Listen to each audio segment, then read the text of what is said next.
저는 이재명 대통령이 청문회를 거치지 않는 자리를 이해운 의원한테 나중에 줄 거라고 봐요. 대통령은 국민통합이나 뭐 보수 인재 등용을 위해서 노력을 했지만은 결국은 이해운이 보수 정당에 있을 때의 그 비리 때문에 안 된 걸로 이제 마무리가 됐잖아요. 대통령이 타격을 별로 받은 건 없어요, 사실은. 국힘 입장에서는 너희들 배신하면은 우리가 다 털어줄 거야. 이렇게 되잖아요. 그러면 이거를 상쇄시키려면은 청문회를 거치지 않는 다른 자리를 지방선거 지나서 한 자리 정도는 뭔가 제한을 해서 계속 중용을 하지 않을까 저는 그렇게 봅니다. 그래서 여러모로 본인의 집권과 통치를 위해서 모든 거를 판단을 하는 거예요. 그래서 이해운이 이뻐서 주는 게 아니에요. 보수 인사를 또 해나기 위해서는 이거는 시그널을 줘야 된다. 본인의 통치를 위해서 이해운을 활용할 가능성이 높다. 이걸 한번 보시죠. 어떻게 되는지 한번.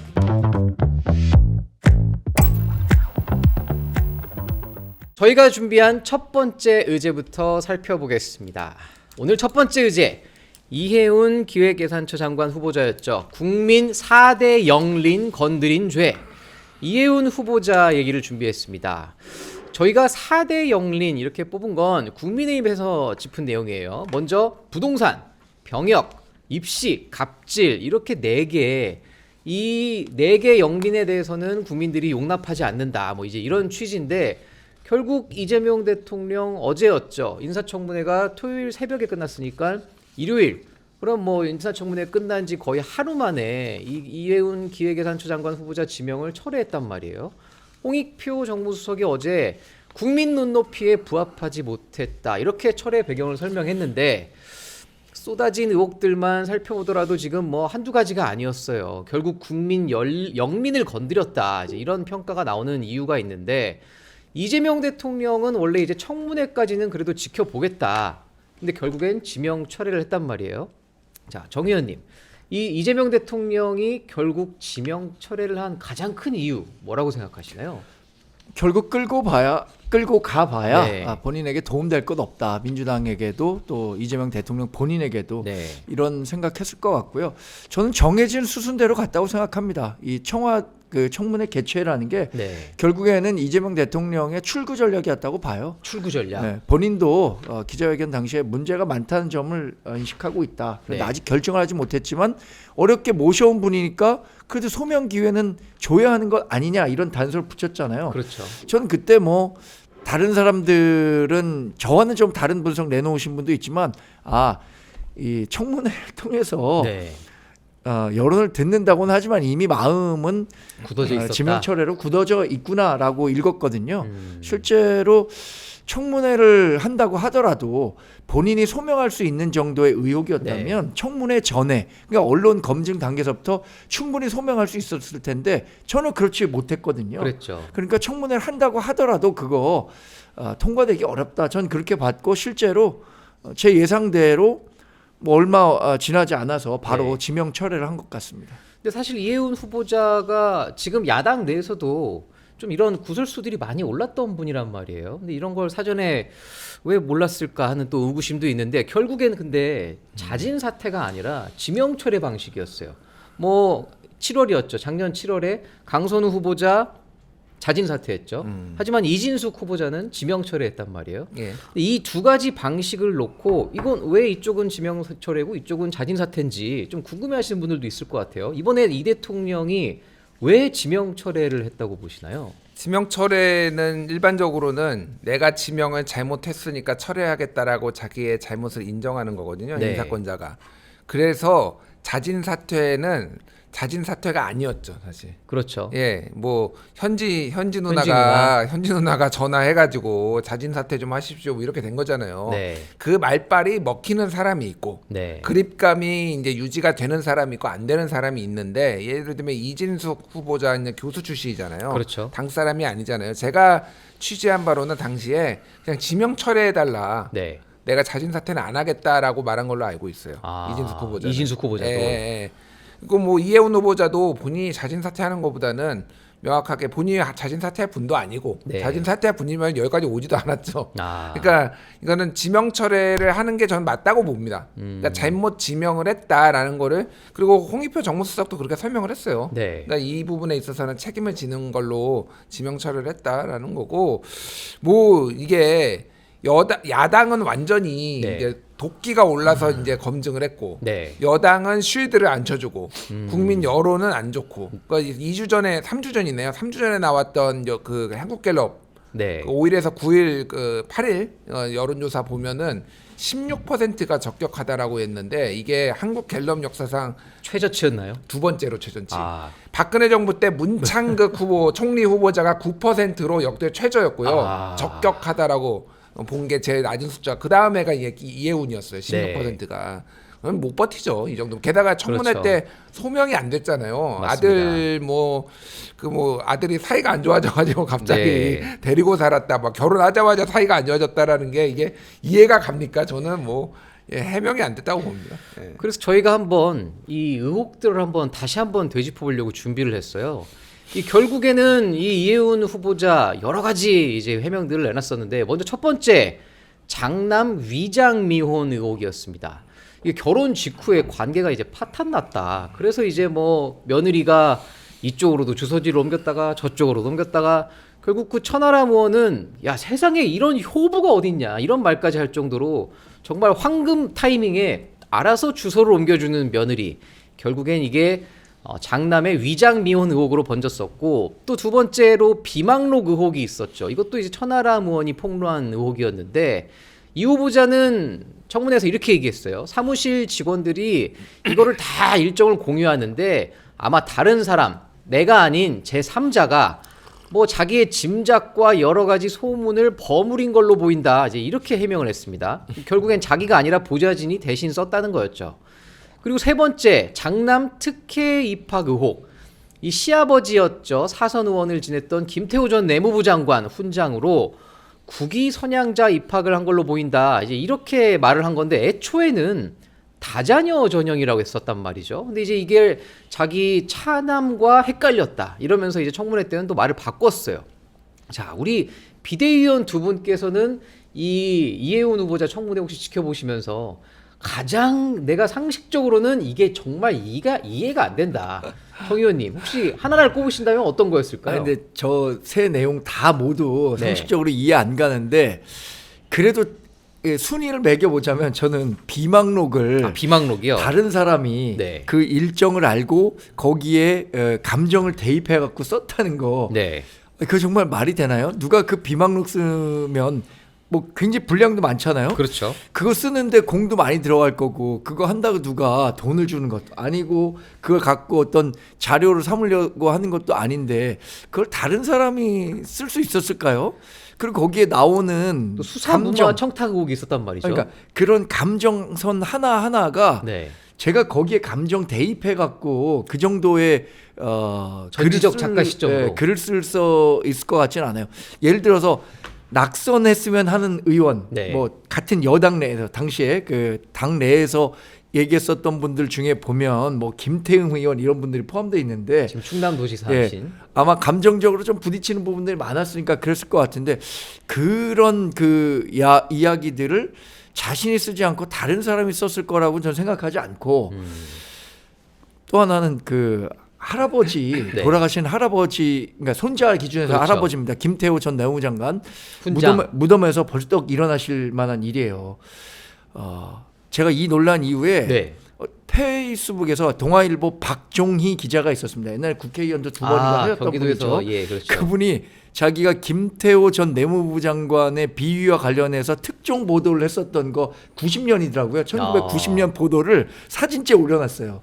김태호 내무부 장관이 평촌 신도시 개발되는데 네. 그 신도시 안에 고급 주택을 졌는데 네. 그 수용하고 하는 과정에서 응하지 않고 여러 가지 법 위반 때문에 그 이듬해에 있는 총선에서는 낙선했다라는 글까지 쭈쭈쭈 그 박종희 선배가 써놓은 걸 보고 돌아가신 김태호 내무부 장관이 무덤에서 벌떡 일어날 일이다. 아니 이게 자꾸만 리마인드 되는 거잖아요. 그리고 이런 내용이 있다는 거를 저도 수험생을 둘이나 뒀지만 이런 거 있는지 알지는 못했어요. 근데 사실 또 할아버지도 할아버지인데 그 장남의 아버지죠. 그러니까 이해운 후보자의 남편. 연세대 교무 부처장이었어요. 그러니까 이제 이 김영세 교수의 후광 이런 아빠 찬스로 혹시 입학을 한 게 아니냐 이제 이런 논란도 많았단 말이죠.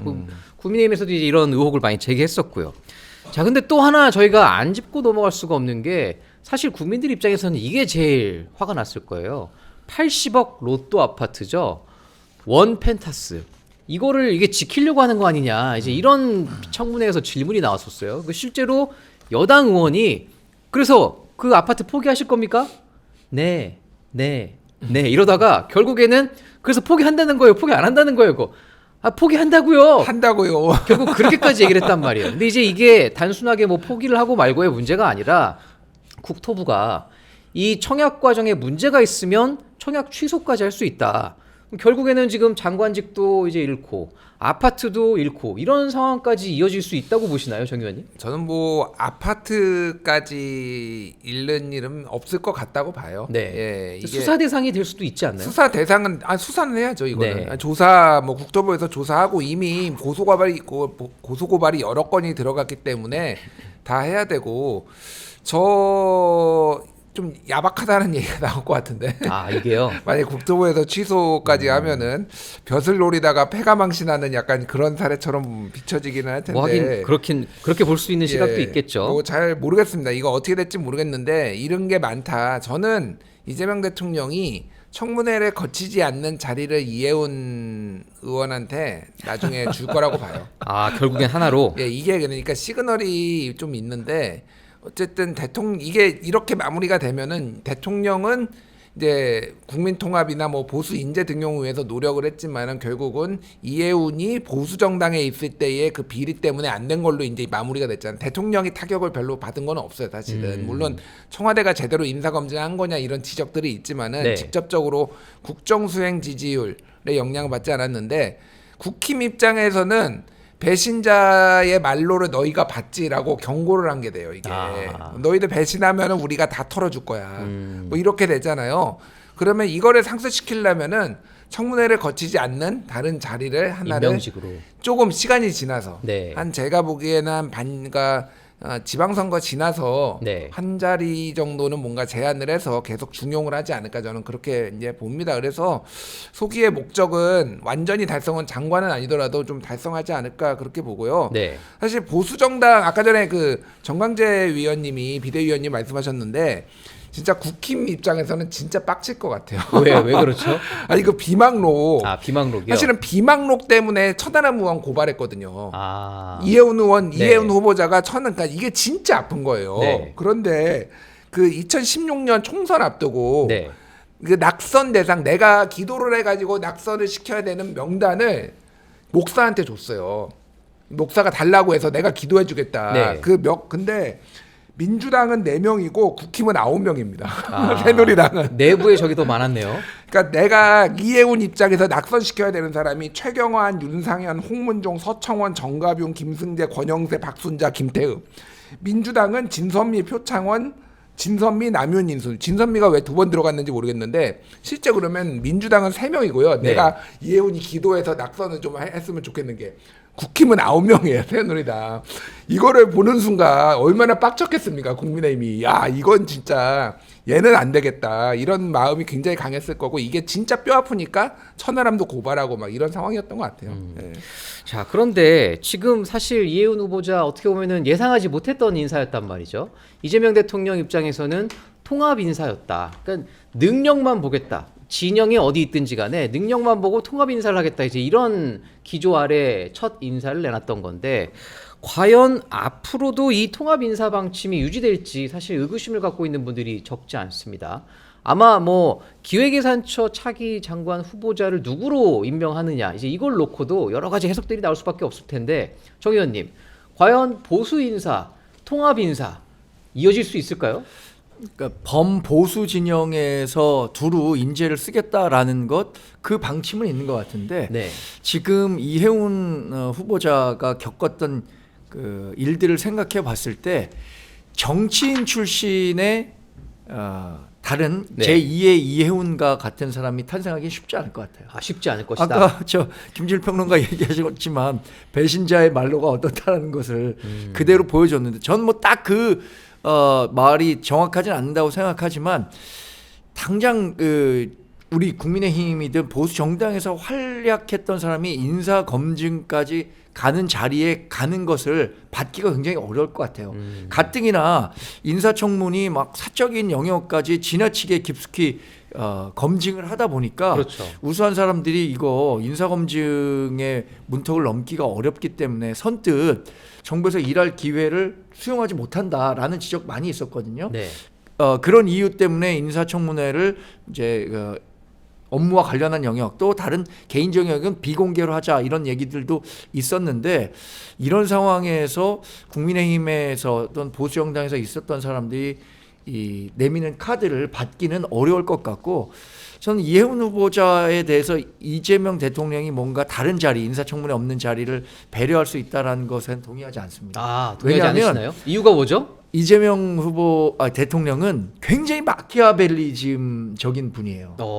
그래서 냉혈한이라고 해야 되나? 네. 본인에게 이익이 되면 언제든 그 이익을 취하기 위해서 뭐 본인의 간도 쓸개도 다 줄 수 네. 있는 분이지만 본인에게 이익이 되지 않는 부분에 대해서는 아주 냉철하게 교통 정리를 할 만한 분이라고 평가하기 때문에 이해훈 후보자가 본인과 어떤 정치적인 동고동락을 했던 사이도 아니고 굳이 뭐 본인 더 욕먹으면서 가면서까지 문재인 전 대통령 왜 이렇게 마지막에 실패했습니까?